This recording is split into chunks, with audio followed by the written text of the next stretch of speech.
Hello everyone, welcome to the Manuno classes in the session of daily news analysis. Today is 7th of June 2024. You are watching with Naresh Sharma. So we are going to start today's session. First of all, we have to look for a positive and energetic thought. The only limit to our realization of tomorrow will be our doubts of the day, of today. It means अगर future में हमारे कुछ जो goals हैं अगर हम उनको realisation करने में कुछ हमारे ऊपर लिमिट्स हैं, कुछ बैरियर्स हैं, सो दैट आर हमारे जो डाउट्स हैं। आज जो हम डाउट्स लेकर के आगे चल रहे हैं, if we are moving forward with doubts, then this doubts will work as limits, as barriers, as breakers, as hurdles. So reduce your doubts, solve your doubts, make your concepts clear about life, about study, about goals, about future, then start working. So first of all, we are going to revise our previous day session with the help of MCQs. The question number 1 is, who has become the first person to make a record of living in space for 1000 days? So it is, of course, Oleg Kononenko. It's a astronaut, cosmonaut, who has made this record recently. And question number 2, the person who has become the first person to make a record of living in a space for 1000 days, he belongs to which country? So he is a citizen of Russia. He is from Russia. Question number 3, which one is the space agency of Russia? So JAXA is the space agency of Japan. Roscosmos is for Russia, NASA is for USA, CERN is not a space research agency or space agency. It's a special organization for all over the world and it works especially in physics. Question number 4. Recently, the Reserve Bank of India has transferred 100 metric tons of gold from which country to domestic vaults in financial year 2024. So it is from United Kingdom. It has been called back from Bank of England. England की bank से हमारे जो gold था उसको वापस मंगा लिया गया. So it was in United Kingdom. Next question, which one is the country with the highest gold reserves in 2024? So it is USA. उसके पास around 8000 जो है tons of metric tons of gold उसके पास में है. So this is on the first rank. Next question is, India experienced foreign exchange crisis during, because जो अभी London से bank of England से हम जो गोल्ड अपना वापस लेकर के आए हैं, वो गोल्ड उस समय हमने as a collateral, as a गिरवी रखा था हमने 1991 में जब हमने फेस किया था foreign exchange crisis. So this was the correct option. So we have completed the questions for yesterday and now we are going to discuss today's important news. So there is a news that NHRC seeks report on sale of girls as part of Nut Pratha, Nut cult or practice. Okay. So NHRC National Human Rights Commission उसने अभी एक report demand की है जो है union government से भी और राजस्थान और जो अनदर स्टेट्स हैं उनसे. किसके रिगार्डिंग में? नट प्रथा के रिगार्डिंग में. क्या प्रोसेस है इसमें, क्या इशू है नट प्रथा में? इसमें क्या होता है कि जो गर्ल्स होती हैं और मोस्टली माइनर गर्ल्स, उनको सेल कर दिया जाता है. और सेल किसको किया जाता है? किसी मैन को सेल कर दिया जाता है और वो उनसे फिर मैरिज कर लेता है. ठीक है. अब ऐसे केसेस में कई बार क्या होता है, जैसे अभी यहीं का हम एग्जांपल लेते हैं, और ये एक कम्युनिटी है that is scheduled tribe, that is Bhil community. Bhil community ये कहाँ मिलती है हमको? ये मिलती है हमको राजस्थान में, उत्तर प्रदेश में, गुजरात में और मध्य प्रदेश में. These are the main reasons for the Bhil community. यहाँ पर एक प्रथा होती है नट प्रथा. नट प्रथा. ओके. हिंदी में अगर आप लिखोगे तो ऐसे नट प्रथा practice. Okay. So this is not practice. इसकी एक प्रैक्टिस होती है जिसमें लड़कियों को सेल कर दिया जाता है और सेल कौन करता है? उसके पेरेंट्स ही सेल करते हैं. और गजब की बात आप देखिए इसमें कि जो पेरेंट्स सेल करते हैं उसमें उस कम्युनिटी के लोग, उस सोसाइटी के लोग भी साथ में बैठते हैं एज विटनेस. ठीक है. ये विटनेस की तरह वहां पर बैठते हैं और डॉक्यूमेंट वगैरह भी प्रॉपर साइन होते हैं अब रिसेंटली एक केस ऐसा हुआ मीन्स रिसेंट ईयर्स में 2019 और 20 के टाइम में एक गर्ल को, जो माइनर गर्ल को सेल कर दिया था उसके फादर ने। वो फादर कैसा था, टीटोटालर था, सॉरी टीटोटालर ने मीन्स अल्कोहलिक था, और उसने उसको पहले मीन्स 2.5 लाख में सेल कर दिया, और हस्बैंड के साथ में वो लड़की चली गई, उसने उससे मैरिज कर ली। अब हुआ क्या कि उसने एडवांस में पहले 32,000 के आसपास में दे दिए थे उसने, 30,000 या सॉरी 60,000, हाँ ये रहा 60,000 रुपीज उसने उस लड़के ने एडवांस में दे दिए जिसने शादी की थी उसके साथ में, ठीक है। और बाद में फिर उसने डिमांड की कि भाई जो रिमेनिंग अमाउंट है 2.5 लाख में से वो देने में मीन्स नहीं दे पा रहा था उस समय तक। तो उसने क्या किया, उस लड़की को उसका पापा जो है वापस जो है अपने घर पर ले आया होम। अब उसने क्या किया, उस लड़की को फिर अनोदर लड़के को जो है बेच दिया, मीन्स उसको सेल कर दिया, उसको बेच दिया 32,000 रुपए में। फिर अगेन उसको फिर किसी थर्ड पर्सन को बेच दिया। इस लड़की ने इसने इस बात का विरोध किया कि नहीं, मैं अपने फर्स्ट जो हस्बैंड है मेरा उसी के साथ में रहना चाहूंगी। और उस लड़की ने फिर वहां का जो एसपी था, सुपरिंटेंडेंट ऑफ पुलिस, जो आईपीएस ऑफिसर होते हैं, देखो इनकी भी बदतमीजी। इट मीन्स लोगों को, जो ऑफिसर्स हैं, इनको बहुत ज्यादा एक्टिव रहने की रिक्वायरमेंट है, तब हम सोसाइटी में जस्टिस प्रोवाइड कर पाएंगे, ठीक है। ऐसा नहीं समझना है हमको जो बड़े पदों पर बैठ गए, आईपीएस हो गए, तो अब वो एकदम पूरी तरह से विदाउट करप्शन जो है जस्टिस कर पा रहे हैं सोसाइटी में। तो इस लड़की को क्या हुआ, इसकी बाद में फिर डेथ हो गई, और क्वेश्चन मार्क ये था, इसका जो फादर था उसने उसकी डेथ कर दी, ठीक है। सो ये ऐसे इश्यू सोसाइटी में होते हैं, और ये मोस्टली जो अनएजुकेटेड सोसाइटीज होती हैं, बेचारे वो हेल्प नहीं मिलती उनको गवर्नमेंट इंस्टीट्यूशन से, और वहां पर ऐसी जो सोशल इविल्स हैं वो आज भी कंटिन्यूस हैं। नट प्रथा, इसमें नट अगर आपने हो सकता है नहीं देखे होंगे, लेकिन हमने बहुत देखे हैं। और राजस्थान में एक डांस भी होता है नाटा नाटिन करके, कुछ नट डांस भी होता है। हमारे यहाँ गाँव में पहले बहुत सारे नट आते थे, और वो अपनी जो है कुछ कलाकारी और दिखाते थे, रस्सी पर चढ़ना और वो सब करना। तो उस कम्युनिटी की हम यहाँ पे बात कर रहे हैं, तो उसके साथ में ऐसा हुआ है। तो आई होप कि आप समझ रहे होंगे, और आप सजेस्ट कीजिए कि ऐसे ऑफिसर्स के साथ में क्या होना चाहिए। तो उसमें केस वगैरह हुआ है, तो नेशनल ह्यूमन राइट्स कमीशन ने इस पर रिपोर्ट मांगी है उन ऑफिसर्स के अगेंस्ट में, क्या आप एक्शन ले रहे हो इस सोशल इविल को फिनिश करने के लिए। नेक्स्ट हमारे पास में आता है एक बड़ा ही इंटरेस्टिंग जजमेंट है एमपी हाई कोर्ट का। मैं आपको इसको समराइज करके बताता हूँ। हुआ क्या कि कोई ए नाम का लड़का था, बी नाम की कोई लड़की थी। ए जो है मुस्लिम है, बी जो है नॉन मुस्लिम है, हिंदू है। इन दोनों ने स्पेशल मैरिज एक्ट में मीन्स उन्होंने क्या कर ली, मैरिज कर ली, शादी कर ली, ठीक है।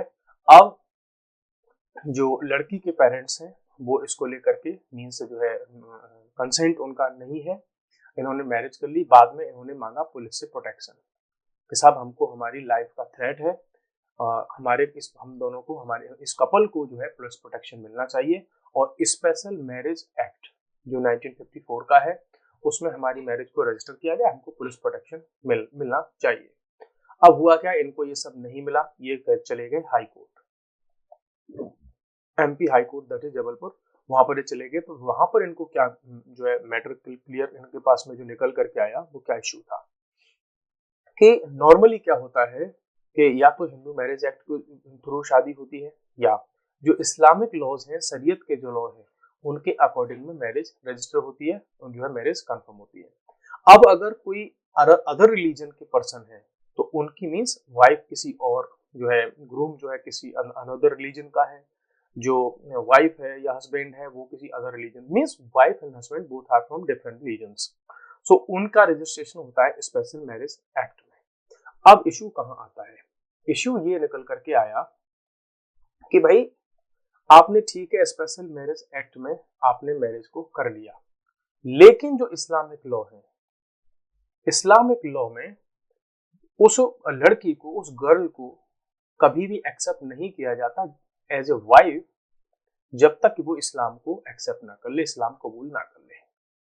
मीन्स हो सकता है आपने पर्सनल लॉ के बेसिस पर, कॉन्स्टिट्यूशनल लॉ के बेसिस पर आपने उसकी मैरिज को एक्सेप्ट कर लिया इन द लॉ में आपने मैरिज को एक्सेप्ट कर लिया, लेकिन जो इस्लामिक लॉ है, मैं इसमें यहां बात करूं रिलीजन की, तो रिलीजन के बेसिस पर वो सोसाइटी उस मैरिज को कभी भी एक्सेप्ट नहीं करती है। तो यहाँ पर जैसा आपने ये कहा कि भाई जब हम केवल यहाँ पर ही इस मैरिज को कर सकते हैं, लेकिन क्या इस्लामिक लॉ इस लॉ को, इस मैरिज को एक्सेप्ट करेगा? तो इस्लामिक लॉ की जो कंडीशंस हैं वो ये हैं कि कोई भी पर्सन, कोई भी गर्ल या कोई भी मैन, बॉय और गर्ल, कोई भी ऐसे किसी पर्सन से मैरिज नहीं कर सकता जो आइडल्स की वर्शिप करते हो, फायर की वर्शिप करते हो। फायर की वर्शिप यहूदी करते हैं, आइडल की वर्शिप करते हैं हिंदू। सो ये आपको मैं बता रहा हूँ, यहाँ में ये सारा का सारा आप पढ़ लेना, मैं आपको शेयर भी कर दूंगा, ठीक है। सो इस बेसिस पर अब होता क्या है, इशू ये निकल करके आते हैं बाद में कि जब ये मैरिज हो जाती है सोसाइटी में, अब क्या होता है इंटरनली, वो जो गर्ल्स होती हैं उनके साथ में फिर होता है टॉर्चर, उन पर फिर जो है इश्यूज उनके साथ में निकल करके आते हैं, उनकी होती हैं फिर किलिंग्स, ठीक है। उनको जो है मार दिया जाता है या फिर उन पर टॉर्चर किया जाता है कि आप इस्लाम कबूल करो। So in recent years in various countries, आप पाकिस्तान में जाओ, कहीं भी जाओ, तो इस्लाम के बेसिस पर इनमें ये इशू निकल करके आते हैं और उन गर्ल्स को जो है कभी जो है डेथ उनकी हो जाती है, कई ऐसे इश्यूज उनके साथ में हो जाते हैं। सो अब यहाँ पर एक क्लैश निकल करके आ रहा है कि भाई जो पर्सनल लॉ है अब हम उनको माने, या रिलीजियस लॉ है उसको सुप्रीम माने, या हम कॉन्स्टिट्यूशन को सुप्रीम माने, या जो स्पेशल मैरिज एक्ट है उसको सुप्रीम माने। आई होप कि जो सेक्युलर लॉ है, ठीक है, हमें कॉन्स्टिट्यूशन या जो सेक्युलर लॉ है उनको सुप्रीम मानना पड़ेगा, अदरवाइज हम सबके रिलीजियस लॉ को एक्सेप्ट करने लग जाएंगे तो सोसाइटी में फिर सारे के सारे कानून रिलीजन के हिसाब से चलेंगे और सोसाइटी फिर सर्वाइव करने में दिक्कत आएगी। सो बाकी आप भी कमेंट में बताइएगा कि कैसे इन प्रॉब्लम्स को हम जो है ओवरकम कर सकते हैं। नेक्स्ट हमारे पास में फिर डेटा है, the election commission of India has released the data at the first instance and it has provided around 65.79% turnout रहा। What is turnout? मींस इतने परसेंट वोटर्स ने इसमें वोटिंग की, जो हमारे पास में टोटल वोटिंग का डेटा आया है। जस्ट कंक्लूडेड लोकसभा इलेक्शन, उसने कहा कि 65.79% टर्नआउट रहा।